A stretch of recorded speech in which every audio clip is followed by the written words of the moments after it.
Mapa Ruchi, it's great to be here with you in Aspen for the Aspen Ideas Festival 2024. Come a long way from Colombia and India to join us. It's a real privilege to have this conversation with you. You know, there's a saying in our work that talent is everywhere, but opportunity is not. And that's really the purpose of the Global Opportunity Youth Network, which is to build a network of communities and partners and young people themselves to figure out how to find better ways and more scalable ways to connect young people to opportunity, particularly young people who we call opportunity youth, young people who have the talent, the creativity, the resilience, but have been disconnected from school and work and need support to get into that first job. I think we have an estimate that somewhere between 450 million and 600 million young people are in that category, and they're heavily concentrated in places like Africa, India, and Latin America, which is where our work is centered. So it's really important to have you here with us to share what your experience has been working to support opportunity youth in your country and community. So let me start with you, Mapa. First of all, tell us a little bit about your journey as a youth leader in Colombia, a little bit about the Colombian context. Well, I started to be a young leader because I had no other choice. I wasn't employed by choice. I was taking care of my mom. But I didn't want to feel like my career was stopped. So I decided to do some volunteer work. Then I won a scholarship to go to the One Young World Summit. And then I started my NGO. And then I stopped in a dinner. That was my first encounter with the Global Opportunity Youth Network. So that is like the big picture of how I ended up there. And tell us a little bit more about what does opportunity youth mean for you in Bogota and in Colombia? Why is it important to focus on that segment of the youth population? Well, I remember something very important that is in that dinner, I didn't know what to say. And my now boss was always telling me, like, now the young leader is going to tell us what she thinks about this program. And I was like, let's do it. It's amazing what I'm going to say. And I was surrounded by powerful adults, Colombian powerful adults and international powerful adults, until one of them said, like, why are we focusing so much in young people? They don't have the opportunities because they don't want them. The opportunities are there, the jobs are there. They're Don't just not take them. motivated. And I was there seated unemployed. And I was like, that's not true. I mean, I need an opportunity. I'm searching for it and I'm being denied of. And I had a career. I had like the technical skills. And even though I was being denied of those opportunities. So for me, since that day to today, it's been what you say. Um, it's not that they don't want to. It's not that they're lazy. It's not that they don't care about. It's that they're being systemically denied of the opportunities, but they want to get it. What do you mean systemically? Yeah, say a little bit more about that. I say a lot that we're obsessed with systemic change, and is that this problem is not one variable. It's a whole system that has systemically maintained some barriers, structural barriers and injustices that are in the system. Maybe give one example of that. For example, I am a woman. I am a Latin American woman, and I am a small. So when I enter to a room, they're like, oh, this little girl, she's so nice. And maybe we need another profile. So for me, that's been one of the barriers that young people face. For example, in Bogota, gender-based barriers are one of the highest. Many young women are now like in care or home jobs without a pay, just because they're a woman. They are not offered the opportunities that young men does. So gender equity in youth Yes. employment is particularly important. I think in many places around the world, young women are 2 to 3 times more likely to be unemployed. So I know we'll come back to that because I know you're doing a lot of work in Colombia to try to address that. Ruchi, let me bring you in. So you're coming all the way from Pune, India. You were one of our very first partners to get this whole network set up. So tell me a little bit about your story. Why do you care about youth employment? You've had a very varied career in the social sector.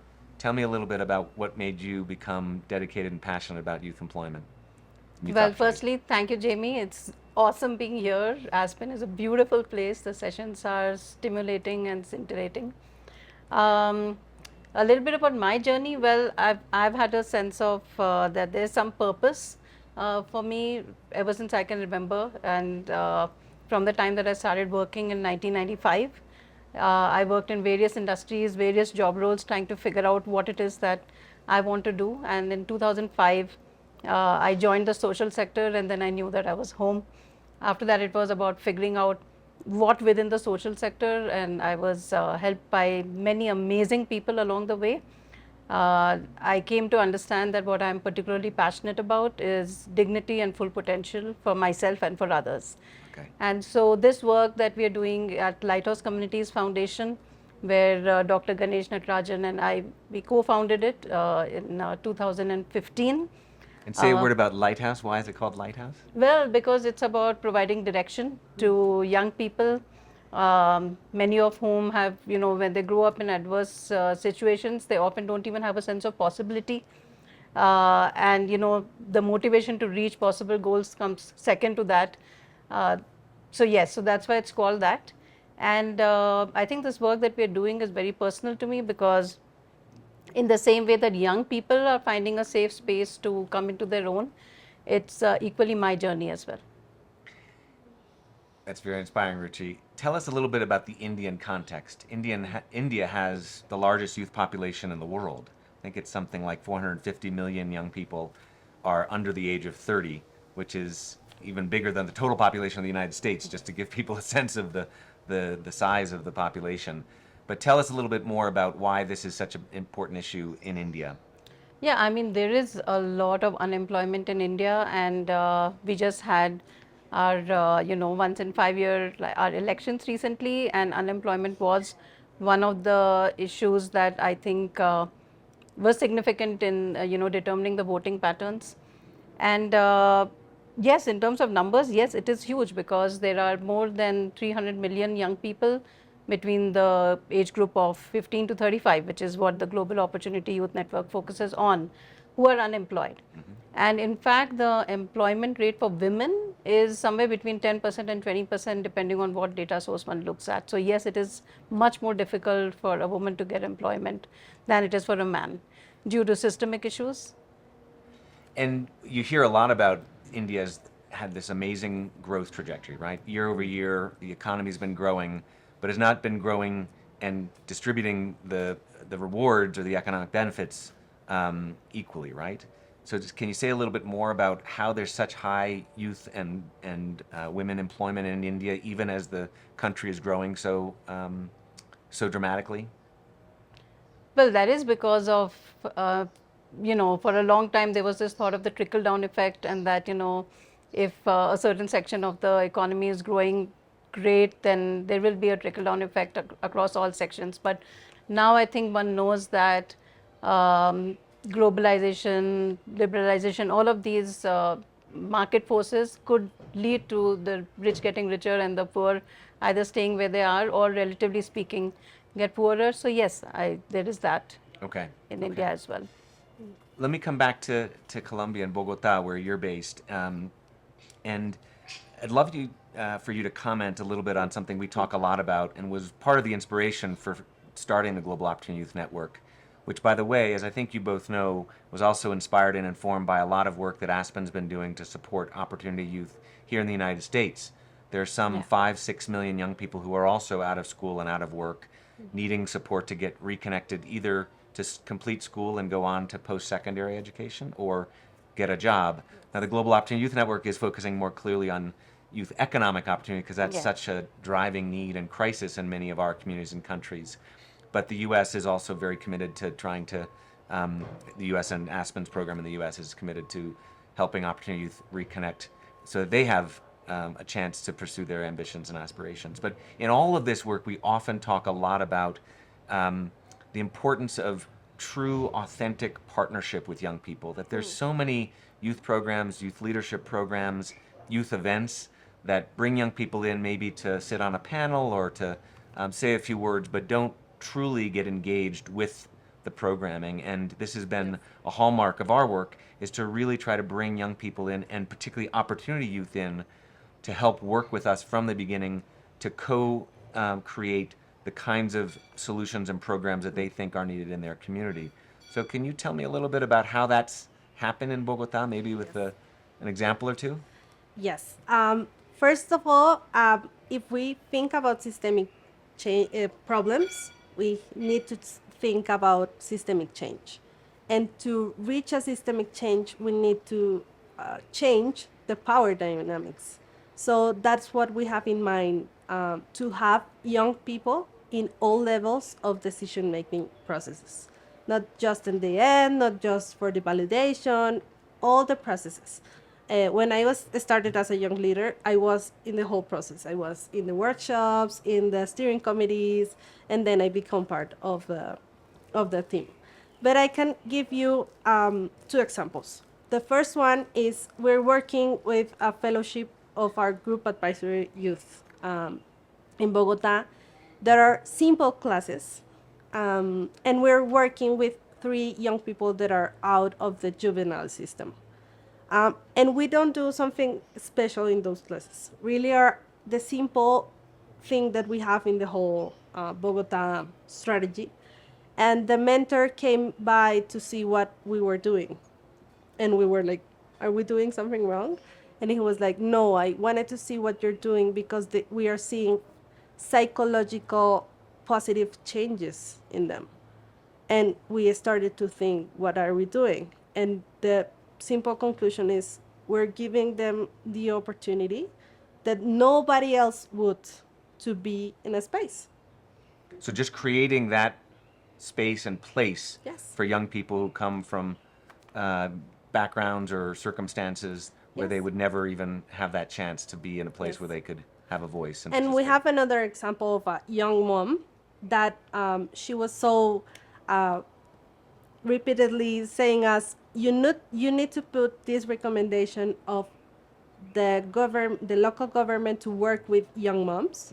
That is in our last report, and that is now in the plan for the local government for the city, thanks to her. And she's now saying like, GOIN helped as a platform for me to advocate for not only my needs, but the needs of a whole population in Bogota that are young moms. So that's So young mothers in particular are often unrecognized as a population that needs particular help. Yes, for and example, support. they say they focus so much on prevention. Yeah. Prevention is okay. But I have my child now. What do I do? Yeah. What are the services for me? Excellent. You know, another pillar or theme in our work is the importance of place. We decided at the very beginning when we created the Global Opportunities Network that we weren't going to do what a lot of youth employment and education programs do, which is kind of lead with an idea or a model or an approach or an intervention. I call it the silver bullet approach to youth employment. We're somehow going to solve youth employment with, you know, a single entrepreneurship program or a single great skilling program. All of those are necessary, but they're often insufficient to really deal with the local problems of youth employment that are so varied depending on the context and so different also depending on the young people, young women and other segments of young people. So tell me, in the context of India, why is that sort of focus on place, first of all, so important in your view? I think that since the scale of the problem is so large, one requires non-linear models to be able to address it. And the linear model would be that, okay, there are some X number of centers, there is a throughput of 500 young people per year per center, and then the more centers you open, the more the number of young people getting a livelihood. But then that's such a small part of the problem being solved. If one is to make non-linear change happen, then one of the ways is to reach an inflection point in every community that one is working with. And this is in fact one of the tipping point approach of the Global Opportunity Youth Network talks about this, that a change in norms happens when a certain tipping point is reached. So I'll tell you the story of a person. His name is Rahul, and he is from a slum community which is close to one of the very first centers that we had set up. And Rahul's father works in a government. He's a petty officer, and his mother is a housewife. He did not have any sense of possibility in terms of what he could do. He was thinking maybe he could be a driver, or maybe the better ambition is to be an Uber driver, and therefore be like, part of the gig economy, and that's about all.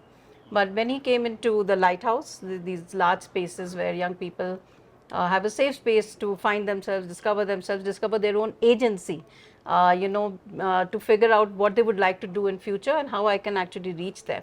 Then a whole world of possibilities opened up to him. And he ended up doing a technology course, and he actually joined Infosys. And the very first day that he was at the training place, which is in the south of India, a place called Mysore, he got a call from home. His brother was part of a gang, and on that same day, his face got slashed. Wow. And there was absolute, obviously, trauma, there was chaos, and he thought that he'll have to go home. And this is what happens with young people, because the Something door happens, opens, a crisis happens, and yeah, it just yeah. closes. And then we say, oh, they don't take opportunities, but there is so much happening in the background that keeps pulling young people back.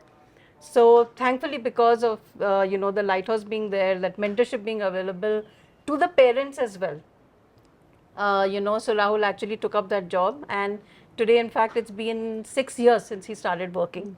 Fantastic. And yeah, so essentially, the reason I'm talking about this story is because one of the key aspects to Rahul progressing in his career, and by the way, today he has moved out of the slum community. So Wow. it's actually, like a move out of poverty and going towards the lower middle class. One of the aspects was that in that community, more than 25% of the households have a young person coming to the Lighthouse. And what happens in the community is that if you try to rise above, then you are actually ridiculed and mocked. Every dynamic tries to pull you back into, if you're well turned out, then people say, oh, you think you're too great, Right, and right. so on and so forth. But in this community, there was a committed minority of people who wanted to continue working. And that's that tipping point or Yes. saturation point you're talking Yes, about. exactly. So, such a great And- example. Well, we're running short on time, but I want to end with a question for each of you.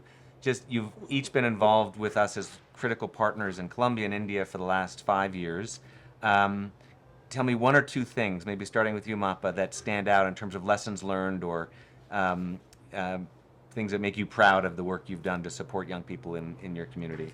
I think the first is the power of place is what are your ecosystem doing, what works, what doesn't work, and what our ecosystem is ready to work with us. We have more than 100 partners from the social, private, public sector ready to work with us. It's a big problem. We cannot do it alone. Something But- like 300,000 young people are Yes. Opportunity Youth in Bogota alone, right? 500, more than 500,000. 500, Wow. yes. And the second one is that the assumptions you have about young people determine your actions about them. So that's why it's important for us, the narrative.